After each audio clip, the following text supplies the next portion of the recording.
మన ఇంట్లో ఉన్న వాటితోనే సింపుల్గా పన్నీర్ కర్రీ ఎలా చేయాలో చూసేద్దామండి. ఫస్ట్ నేనైతే ఒక 400 గ్రామ్స్ పన్నీర్ని అయితే తీసుకొని చిన్న చిన్న పీసెస్గా కట్ చేసుకొని పక్కన పెట్టేసుకున్నాను.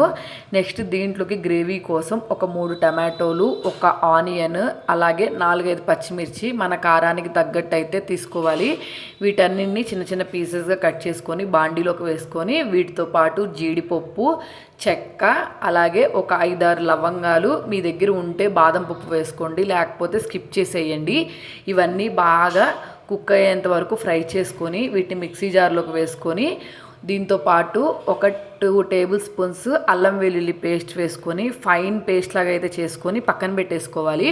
ఇప్పుడు వచ్చేసి కర్రీ ప్రాసెస్. ఫస్ట్ ఒక బాండీ తీసుకొని అందులోకి ఆయిల్ వేసుకొని కొంచెం సోంపు, నెక్స్ట్ అలాగే బిర్యానీ ఆకు వేసుకొని ఫ్రై అయిపోయిన తర్వాత మనం ముందుగా పేస్ట్ చేసుకొని ఉంచుకున్న పేస్ట్ని అయితే యాడ్ చేసుకొని ఇందులోకి పసుపు, టేస్ట్కి సరిపడినంత సాల్ట్, మనం స్పైసీకి తగ్గట్టు కారం వేసుకొని ఒక 1 టేబుల్ స్పూన్ గరం మసాలా వేసుకోవాలి. ఇవన్నీ వేసుకున్న తర్వాత కొంచెం ఫ్రై అవనివ్వాలి.